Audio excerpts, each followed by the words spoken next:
ठीक है, तो आज की इस गहराई वाली चर्चा में हम एक बेहद अजीब और खौफनाक केस फाइल को डिकोड करने वाले हैं। इसका नाम है the whispering terror of the people tree.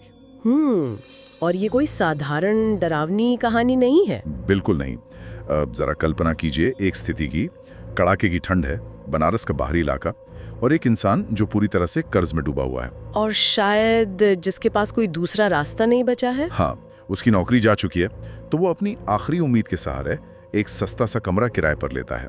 एक ऐसा कमरा जो शमशान घाट के बिल्कुल पास है, जो कि अपने आप में एक बहुत बड़ा रेड फ्लैग है। एकदम सही। और रात के ठीक 2:13 हुए हैं। उस घुप अंधेरे कमरे में एक बहुत ही धीमी फुसफुसाती हुई आवाज सीधे उसके कान में एक राज बताती है। एक ऐसा राज जो उसकी सारी परेशानियां सुलझा सकता है। और यहीं से उस इंसान के मनोविज्ञान का पतन शुरू होता है। तो आज का हमारा मकसद सिर्फ एक भूतों की कहानी सुनाना नहीं है। हम ये समझने की कोशिश करेंगे कि कैसे चरम एकांत, मतलब जो एक्सट्रीम आइसोलेशन होता है, और छिपे हुए ज्ञान का लालच किसी इंसान को पूरी तरह से पागलपन की ओर धकेल सकता है। क्योंकि यहाँ जो बात सबसे ज्यादा हैरान करने वाली है वो ये है कि अलगाव कैसे एक मनोवैज्ञानिक जमीन तैयार करता है। जब हम इन नोट्स को गहराई से पढ़ते हैं तो साफ हो जाता है कि ये सिर्फ एक पैरानॉर्मल घटना नहीं थी। तो फिर ये क्या था असल में? ये मानव मनोविज्ञान के सबसे कमजोर हिस्से पर किया गया एक बहुत ही सुनियोजित हमला था। हमारी हताशा और नियंत्रण पाने की भूख का फायदा उठाया गया था। तो चलिए इन दस्तावेजों के पहले पन्ने से शुरू करते हैं। बात है 2018 की सर्दियों की। जी। केस फाइल में इस व्यक्ति का नाम संदीप दर्ज है। संदीप एक पढ़ा लिखा और तार्किक सोच रखने वाला युवा था जो सरकारी परीक्षाओं की तैयारी कर रहा था। मतलब वो शुरुआत में किसी भी अप्राकृतिक चीज पर विश्वास नहीं करता था। बिल्कुल, लेकिन पैसों की तंगी इतनी ज्यादा थी कि उसने शमशान के पास वो कमरा ले लिया, और कमरे का किराया उस इलाके के हिसाब से भी अजीबोगरीब रूप से कम था, जो कि अक्सर होता है जब कोई जगह शापित या विवादित हो। हाँ, और मकान मालिक के बयान में एक बात साफ लिखी है। उसने संदीप को चाबी देते वक्त सिर्फ एक सख्त हिदायत दी थी। उसने कहा था, आधी रात के बाद घर के पीछे वाले पीपल के पेड़ के पास बिल्कुल मत जाना। और संदीप ने जाहिर है इसे अनसुना कर दिया होगा। हाँ, उसने इसे एक दकियानूसी बात समझकर हंसते हुए टाल दिया। अब यहाँ मुझे एक बात खटकती है, जब कोई आपको इतनी गंभीर चेतावनी दे रहा हो और किराया इतना कम हो, तो क्या किसी का भी सर्वाइवल इंस्टिंक्ट एक्टिव नहीं होना चाहिए? सामान्य परिस्थितियों में बिल्कुल होना चाहिए, लेकिन संदीप सामान्य परिस्थिति में नहीं था। मनोविज्ञान में इसे हम कॉग्निटिव टनलिंग कहते हैं। कॉग्निटिव टनलिंग, थोड़ा आसान भाषा में समझाइए इसे। देखिए, जब इंसान बहुत ज्यादा तनाव में होता है, खासकर पैसों और करियर के संकट में, तो उसका दिमाग केवल तुरंत वाली समस्या के समाधान पर फोकस करता है। संदीप के लिए वो सस्ता कमरा उसकी परीक्षाओं की तैयारी का एकमात्र जरिया था। अच्छा, मतलब उसका दिमाग खतरे को इग्नोर कर रहा था? बिल्कुल। उसका तार्किक दिमाग मकान मालिक की चेतावनी को सिर्फ एक अंधविश्वास मानकर खारिज कर देता है, क्योंकि अगर वो उस चेतावनी को सच मान लेता तो उसे वो कमरा छोड़ना पड़ता। और वो कमरा छोड़ना अफोर्ड नहीं कर सकता था। एकदम सही। और यहीं से वो खतरनाक अलगाव, वो भयानक आइसोलेशन शुरू होता है। संदीप वहाँ बिल्कुल अकेला था। और नोट्स के मुताबिक शुरुआती कुछ दिन बड़ी शांति से गुजरे, सब कुछ नॉर्मल था, लेकिन फिर एक पैटर्न बनने लगा। रात के 2:13 वाला पैटर्न। हाँ, हर रात ठीक 2:13 पर संदीप को अपनी खिड़की के बाहर से किसी के फुसफुसाने की आवाजें आने लगी। तेज आवाजें नहीं, बल्कि बहुत धीमी, आकर्षक और गहरे स्वर वाली एक महिला की आवाज, जैसे कोई सीधे उसके दिमाग के अंदर बोल रहा हो। बिल्कुल वैसा ही। एक रात जब उसने खिड़की खोली तो बाहर कोई नहीं था, लेकिन हवा का नामो निशान ना होने के बावजूद उस पीपल के पेड़ की टहनियां बहुत तेजी से हिल रही थी, जो कि फिजिक्स के नियमों के खिलाफ है। हाँ, और तभी उसके कान के बिल्कुल पास आवाज आई, मुझे देखो, लुक एट मी। मुझे देखो, ये वाकया इस केस का पहला बड़ा मनोवैज्ञानिक ट्रिगर है। वो कैसे? क्योंकि वो इकाई सीधे हमला नहीं कर रही है, वो एक निमंत्रण दे रही है। वो जानती है कि संदीप तार्किक है, इसलिए वो उसे डराने के बजाय उसकी उत्सुकता को जगा रही है, ताकि वो खुद खिड़की के बाहर देखे। हाँ, जब इंसान अकेलेपन में होता है तो कोई भी आवाज या संपर्क, चाहे वो कितना भी अजीब क्यों ना हो, अवचेतन रूप से उसका ध्यान खींचता है। लेकिन बात सिर्फ आवाजों तक नहीं रुकी ना। मुझे इन नोट्स में जो चीज सबसे ज्यादा परेशान कर रही है वो है भौतिक संकेत। वो गर्दन पर खरोच वाले निशान। हाँ, संदीप जब सुबह उठता तो उसकी गर्दन पर खरोच के निशान होते थे। और सबसे अजीब बात बताऊं? क्या? कमरा अंदर से पूरी तरह लॉक था, खिड़कियां बंद थीं। फिर भी फर्श पर गीली मिट्टी के पैरों के निशान मिलते थे, जैसे कोई बारिश में बाहर से चल के अंदर आया हो। ये सच में रोंगटे खड़े करने वाला है। अब यहाँ मैं थोड़ा शंकालु हो रहा हूँ। क्या ऐसा नहीं हो सकता कि भयंकर तनाव और अकेलेपन की वजह से संदीप स्लीप वॉकिंग का शिकार हो गया हो, मतलब नींद में चलने की बीमारी? ये एक बहुत ही जायज सवाल है। अत्यधिक तनाव में स्लीप वॉकिंग होना बहुत आम बात है। इंसान नींद में खुद को नुकसान भी पहुंचा सकता है। तो खरोच के निशान उसके खुद के भी हो सकते हैं? हाँ, लेकिन पुलिस रिपोर्ट और नोट्स जिस बात की तरफ इशारा करते हैं वो है पैरों के निशानों की बनावट और कमरे का अंदर से बंद होना। ओह हाँ, अगर संदीप बाहर गया होता तो दरवाजा अंदर से बंद कैसे मिलता? बिल्कुल, और यहीं पर सोशल रियलिटी टेस्टिंग की कमी अपना खेल खेलती है। संदीप का अविश्वास ही उसे अंधेपन की तरफ ले जा रहा था। ये सोशल रियलिटी टेस्टिंग क्या होती है? देखिए, जब हम किसी और के साथ रहते हैं और हमें कुछ अजीब लगता है तो हम पूछते हैं ना, क्या तुमने भी वो आवाज सुनी? हाँ बिल्कुल, कंफर्म करते हैं। और अगर सामने वाला कहता है कि नहीं, तुम पागल हो रहे हो, तो हमारा दिमाग उस भ्रम को खारिज कर देता है। इसे ही सोशल रियलिटी टेस्टिंग कहते हैं। लेकिन संदीप के पास ये सुविधा नहीं थी, वो बिल्कुल अकेला था। सही कहा। जब उसने गीले पैरों के निशान देखे तो बजाय वहां से भागने के, उसका अकेला दिमाग इस असंभव सी चीज को नॉर्मलाइज करने की कोशिश करने लगा। वो खुद को समझाने लगा कि शायद बारिश का पानी कहीं से रिस रहा है। अरे बाप रे, ये तो बिल्कुल उबलते हुए पानी में मेंढक वाले उदाहरण की तरह है। बॉइलिंग फ्रॉग सिंड्रोम, बिल्कुल। मतलब अगर वो इकाई पहले दिन ही उसे अपना भयानक रूप दिखा देती तो संदीप 100% वहां से भाग जाता, बिना कुछ सोचे भाग जाता। लेकिन उसने धीरे धीरे तापमान बढ़ाया, थोड़ी सी फुसफुसाहट, एक खरोच, पैरों के निशान, और संदीप का दिमाग उस पागलपन को ही अपनी नई वास्तविकता मानने लगा। एकदम सटीक एनालॉजी है ये। वो इकाई डराने से ज्यादा उसके दिमाग को अपनी ओर आकर्षित कर रही थी, उसे सिड्यूस कर रही थी। उसे पता था कि संदीप का दिमाग कब तक तर्क गढ़ेगा और कब हार मान लेगा, और वो हार मानने वाला बिंदु इस केस फाइल का सबसे बड़ा टर्निंग पॉइंट है। वो राज वाली बात। हाँ, क्योंकि वो फुसफुसाहट अब सिर्फ डरा नहीं रही थी, उसने असली राज बताने शुरू कर दिए थे। ये कहानी का सबसे दिलचस्प हिस्सा है। एक शाम संदीप का दोस्त अमित वहाँ पढ़ाई करने आया। अचानक उस आवाज ने संदीप के कान में कहा कि अमित के पिता ने मंदिर के फंड से पैसे चुराए हैं। और संदीप ने वो बात बोल दी? हाँ, संदीप ने बिना सोचे वो बात अमित के सामने बोल दी। अमित का चेहरा पीला पड़ गया और वो गुस्से में वहाँ से चला गया, क्योंकि वो बात 100% सच थी। और यही बात सच में बहुत गहरी हो जाती है। मतलब मैं तो पूरी तरह से हैरान रह गया ये पढ़कर। ये कोई डरावना भ्रम नहीं था, ये तो जैसे संदीप के हाथ एक डार्क चीट कोड लग गया हो। और यहीं से संदीप का नियंत्रण पूरी तरह खत्म हो जाता है। हालांकि उसे लगता है कि वो ताकतवर हो रहा है। वो इकाई अब सिर्फ एक भूत नहीं रह गई थी। बिल्कुल नहीं, वो एक ऐसा सूचना स्रोत बन गई थी जो संदीप को शक्ति का एहसास करा रही थी। इससे एक बहुत ही महत्वपूर्ण सवाल उठता है। क्या सवाल? सोचिए, एक इंसान जो अपनी जिंदगी में हर जगह फेल हो रहा है, उसे अचानक दुनिया के वो सच पता चलने लगते हैं जो किसी को नहीं मालूम। तो वो रहस्यमयी ज्ञान उसके लिए एक पावर ट्रिप बन जाता है। हाँ, अलगाव के समय जब किसी इंसान को ऐसी शक्ति मिलती है जो उसे दूसरों से श्रेष्ठ बनाती है, तो वो अपनी तार्किक सोच खो देता है। इकाई ने सच का इस्तेमाल यहाँ एक चारे की तरह किया, एक बेट की तरह। मतलब इकाई ने समझ लिया था कि संदीप की असली कमजोरी उसका डर नहीं है, बल्कि उसकी महत्वाकांक्षा और उसके फेल होने की कुंठा है। वो डरने के बजाय उस रहस्यमयी ज्ञान का आदी होने लगा था। बिल्कुल। इकाई ने भूत प्रेत वाले क्लासिक डराने के तरीके छोड़ दिए थे। उसने संदीप को वो दिया जिसकी उसे सबसे ज्यादा जरूरत थी, एक विनाशकारी लत। और इसी लत के बीच दस्तावेजों में एक बूढ़े पुजारी के बयान का जिक्र आता है। हाँ, वो चंदा मांगने वाला पुजारी। वो पुजारी पास के मंदिर के लिए चंदा इकट्ठा कर रहा था। जैसे ही उसने संदीप के उस कमरे में कदम रखा, उसे उस अजीब सी घुटन और नकारात्मक ऊर्जा का एहसास हुआ। उस पुजारी का आना इस पूरी घटना को एक नया ही मोड़ देता है। पुजारी ने बिना कुछ देखे सिर्फ एक सवाल पूछा संदीप से। उसने कहा, क्या तुम्हें रात में किसी महिला की आवाजें सुनाई देती हैं? ये पुजारी का प्रवेश इस पूरी घटना को सिर्फ एक मनोवैज्ञानिक विश्लेषण से निकालकर एक बेहद गहरे और स्याह तांत्रिक इतिहास से जोड़ देता है। सच में, नोट्स में पुजारी ने बताया है कि दशकों पहले किसी अज्ञात तांत्रिक ने उस पीपल के पेड़ के पास कर्ण पिशाचिनी को बुलाने का अनुष्ठान किया था। कर्ण पिशाचिनी? ये तंत्र विद्या का एक बहुत ही खतरनाक हिस्सा है। मेरे लिए तो ये बिल्कुल नई जानकारी थी। मैंने कई चीजें पढ़ी हैं, लेकिन इस इकाई के बारे में जो विवरण है वो रोंगटे खड़े कर देने वाला है।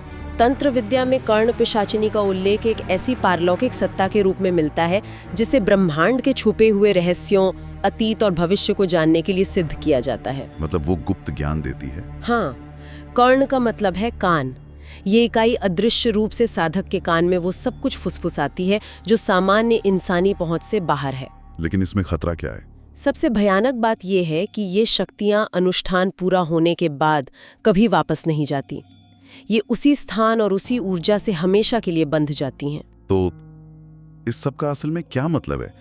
कोई भी इंसान जानबूझकर ऐसा अनुष्ठान क्यों करेगा? आपको गुप्त ज्ञान मिल भी जाए तो उसकी कीमत कितनी भयानक हो सकती है? अगर हम इसे बड़ी तस्वीर से जोड़ के देखें तो तंत्र और गुप्त विद्याओं में हमेशा सीमाओं को लांघने का जोखिम होता है।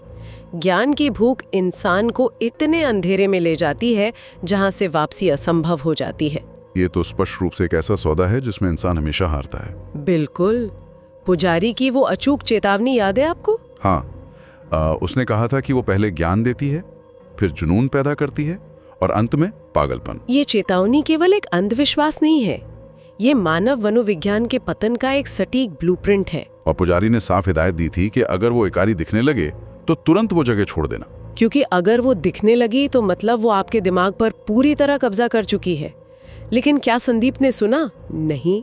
और इसके बाद जो घटनाएं नोट्स में दर्ज है वो पागलपन की तरफ उसका आखिरी और सबसे भयानक कदम था। वो दूसरी मंजिल वाली घटना? हाँ, उसी रात 2:13 बजे संदीप को अपनी खिड़की के शीशे पर खटखटाहट सुनाई दी। टैप टैप टैप 3 बार। अब ध्यान देने वाली बात यह है कि संदीप का कमरा दूसरी मंजिल पर था। बिल्कुल। खिड़की के बाहर कोई छज्जा नहीं था, कोई बालकनी नहीं थी, सिर्फ कई फीट नीचे जमीन थी।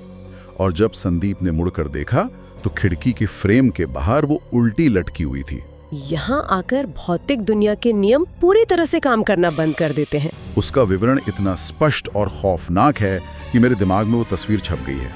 उसकी त्वचा राख की तरह सफेद थी और वो बाल गुरुत्वाकर्षण के विपरीत उड़ रहे होंगे। हाँ, लंबे काले बाल उल्टे होकर खिड़की के फ्रेम को छू रहे थे और उसकी आंखों में पुतलियां थी ही नहीं, सिर्फ एक सफेद सन्नाटा था। और उसकी मुस्कान के बारे में जो लिखा है वो सबसे ज्यादा परेशान करने वाला है। बाप रे, वो मुस्कान! उसका जबड़ा नीचे की तरफ इतना ज्यादा खुला हुआ था जो किसी भी इंसानी कंकाल के लिए शारीरिक रूप से संभव ही नहीं है। वो मुस्कान इतनी चौड़ी थी कि सीधे कानों तक जा रही थी। मनोवैज्ञानिक रूप से ये वो बिंदु है जहां भ्रम और वास्तविकता के बीच की आखिरी दीवार गिर जाती है। संदीप तो चीखकर पीछे की तरफ गिर गया था। जाहिर है, जब इंसान किसी ऐसी चीज को अपनी खुली आंखों से देखता है जो तार्किक रूप से असंभव है, तो दिमाग के पास 2 ही रास्ते होते हैं, या तो भाग जाओ या फिर फ्रीज हो जाओ। हाँ, या तो वो उस जगह से तुरंत भाग जाए या फिर उसका सर्वाइवल मैकेनिज्म पूरी तरह से शट डाउन हो जाए। और संदीप का सिस्टम शट डाउन हो गया था। हालांकि अगली सुबह वो अपना सामान पैक कर रहा था, उसे जाना ही था। लेकिन वो गया नहीं गया, क्योंकि तभी उसकी नजर बिस्तर के पास वाली दीवार पर पड़ी। वहां गहरे नाखूनों से दीवार को खुरचकर एक संदेश लिखा हुआ था। I know what you want। मुझे पता है कि तुम्हें क्या चाहिए। हाँ, और उस एक वाक्य ने संदीप के कदम रोक लिए। मुझे सच में ये समझ नहीं आता कि कोई इतना बड़ा खतरा देखकर भी क्यों रुकेगा, क्योंकि यहाँ से कॉग्निटिव डिसोनेंस और पूर्ण निर्भरता का सबसे खौफनाक चरण शुरू होता है। एकांतवास अब एक पिंजरे में बदल चुका था, जहाँ वो खुद अपनी मर्जी से कैद था। अच्छा, मतलब वो आवाज अब उसे सिर्फ डरा नहीं रही थी। वो आवाज अब संदीप को उसकी परीक्षाओं के बिल्कुल सटीक उत्तर बता रही थी। भविष्य में होने वाली घटनाएं, जैसे किसी सड़क दुर्घटना के बारे में उसने घंटों पहले ही संदीप को बता दिया था। तो संदीप को लगा कि वो फायदे में है। बिल्कुल। सबसे बड़ा जाल वो भूतिया चेहरा नहीं था, असली जाल था नियंत्रण का वो भ्रम जो संदीप को लग रहा था कि उसके पास है। उसने उस गुप्त ज्ञान के लिए अपनी इंसानियत का सौदा कर लिया था। उसे लग रहा था कि वो इस शक्ति का इस्तेमाल कर रहा है, जबकि असल में वो शक्ति उसे खा रही थी। और इसका असर उसके शरीर पर साफ दिखने लगा था। इकाई बहुत पॉजिटिव हो गई थी, अन्य महिलाओं से चिढ़ने लगी थी। वो चचेरी बहन वाली घटना इसका सबसे बड़ा सबूत है। उस फुसाहट में एक अजीब सा गुस्सा था। आवाज ने कहा कि उसे यहाँ दोबारा नहीं आना चाहिए। और फिर जो उस लड़की के साथ हुआ वो बेहद डरावना था। रात के ठीक 2:13 पर गेस्ट रूम से बहन की चीखें गूंज उठी। उसने बताया कि कोई उसके बिस्तर के बिल्कुल पास खड़ा था और कोई ठंडी गीली चीज धीरे धीरे उसका कान चाट रही थी। कोई भी इंसान उस स्थिति में पागल हो जाएगा। वो लड़की तो चीखते हुए भाग गई वहां से। बिना सुबह का इंतजार किए। और इसके बाद संदीप के शरीर में जो बदलाव आए वो डराने वाले थे। पड़ोसियों ने बताया कि उसका वजन आधा रह गया था, आंखों के नीचे गहरे काले घेरे पड़ गए थे। संदीप का शारीरिक और मानसिक पतन पूरी तरह से हो चुका था। उसने सोना भी बंद कर दिया था ना। हाँ, उसे नींद आनी बंद हो गई थी, क्योंकि वो फुसफुसाहट अब सिर्फ रात में नहीं, दिन के उजाले में भी उसके कानों में गूंजती रहती थी। ये पागलपन की ओर आखिरी कदम था। इंसान का दिमाग बिना नींद और बिना सामाजिक संपर्क के पूरी तरह से टूट चुका था। वो सिर्फ एक रिसीवर बन गया था उस इकाई के लिए। और फिर आती है वो आखिरी रात, द टेरिफाइंग क्लाइमैक्स। बनारस में उस रात भयंकर तूफान था। पूरे इलाके की बिजली गुल थी। एकदम घुप अंधेरा। संदीप जमीन पर बैठा था, लेकिन अब वो आवाज एक नहीं थी। संदीप ने खुद डायरी में लिखा था कि कमरे के हर कोने से सैकड़ों महिला आवाजें आ रही थीं, सब एक साथ बुदबुदा रही थीं। ये एक कंप्लीट सेंसरी ओवरलोड था। और कमरे का तापमान इतना गिर गया था कि उसकी सांसें जम रही थीं। तभी सन्नाटे को चीरते हुए पायल की आवाज गूंजी, छन छन छन। और वो आवाज उसके चारों ओर घूम रही थी। हाँ, उसे अंधेरे में कुछ दिखाई नहीं दे रहा था, बस वो आवाज उसके गोल गोल चक्कर काट रही थी। संदीप का दिमाग अब उस डर को प्रोसेस करने की क्षमता पूरी तरह खो चुका था। और तभी वो आईने वाला पल आता है। हाँ, उसे अपने कंधे पर बर्फ जैसे ठंडे हाथों का स्पर्श महसूस हुआ और सीधे उसके कान के पर्दे को भेदती हुई एक आवाज आई, तुम मुझे देखना चाहते थे। और उसी पल बिजली आ गई। सिर्फ 1 सेकंड के लिए बिजली वापस आई और सामने रखे आईने में संदीप ने जो देखा वो उसकी आखिरी मानसिक छवि थी। परछाई उसके ठीक पीछे खड़ी थी। उसका शरीर इतना असामान्य रूप से पतला और लंबा था कि वो छत को छू रही थी। फर्श तक लटकते बाल, पूरी तरह सफेद आंखें और वो जबड़ा जो छाती तक खुला हुआ था, जैसे वो उसे निगलने के लिए तैयार हो। बिजली दोबारा गई और अंधेरा छा गया। इसके बाद पुलिस रिपोर्ट में पड़ोसियों का बयान दर्ज है कि अगले 10 मिनट तक संदीप की अमानवीय चीखें पूरे इलाके में गूंजती रही। और इस कहानी का सबसे भयानक पहलू ये है कि 10 मिनट तक वो चीखता रहा, लेकिन कोई भी पड़ोसी उसे बचाने अंदर नहीं गया। कोई हिम्मत ही नहीं कर पाया। खौफ का वो आभा मंडल इतना हावी था कि बाहर खड़े लोग भी उस पारलौकिक ऊर्जा से लकवाग्रस्त हो गए थे, डर के मारे जम गए थे। अगली सुबह जब पुलिस ने मकान मालिक के साथ दरवाजा तोड़ा तो कमरा अंदर से बंद था। लेकिन अंदर कोई नहीं था। पुलिस को कुछ नहीं मिला ना? कुछ भी नहीं। न संदीप का शरीर, न खून की कोई बूंद और न ही बाहर जाने का कोई रास्ता।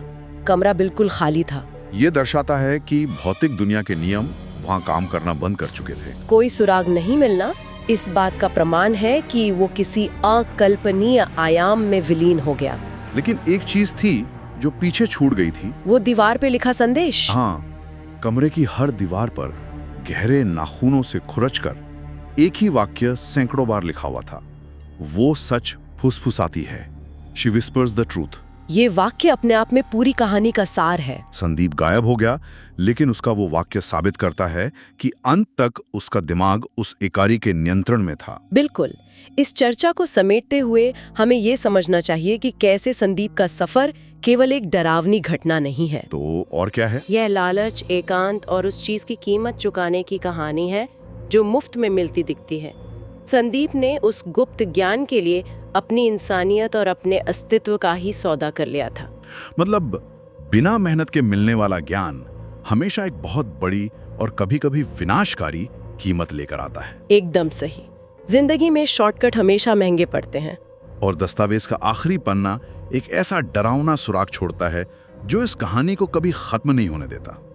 सालों बाद कुछ लड़के सोशल मीडिया के लिए वीडियो बनाने उस बंद कमरे में गए। वो रिकॉर्डिंग वाली घटना? हाँ, धूल भरे उस बंद कमरे की रिकॉर्डिंग के विजुअल्स में कुछ नहीं था, लेकिन बिल्कुल अंत में रिकॉर्डिंग के बैकग्राउंड में एक बहुत ही धीमी लेकिन साफ फुसफुसाहट रिकॉर्ड हो गई थी। एक महिला की आवाज जो कह रही थी, वो अभी भी मुझे सुन सकता है। He can still hear me। इसका सीधा सा अर्थ है कि वो अनुष्ठान से पैदा हुई भूख कभी शांत नहीं होती, वो आज भी वही है। ये कहानी हमें याद दिलाती है कि हम इंसान अक्सर अपने तार्किक दिमाग पर बहुत गुरूर करते हैं, लेकिन अगर किसी रात के सन्नाटे में बंद कमरे के भीतर कोई अज्ञात शक्ति दुनिया के सारे गुप्त रहस्य कान में बताने का प्रस्ताव रखे, ये जानते हुए भी कि इसकी कीमत मानसिक संतुलन हो सकती है। बिल्कुल, तो क्या इंसानी दिमाग उस खिड़की को हमेशा के लिए बंद रखने की हिम्मत जुटा पाएगा, या फिर बस एक बार, सिर्फ एक बार उस फुसफुसाहट को सुनने की कमजोरी हावी हो जाएगी? सोचने वाली बात है।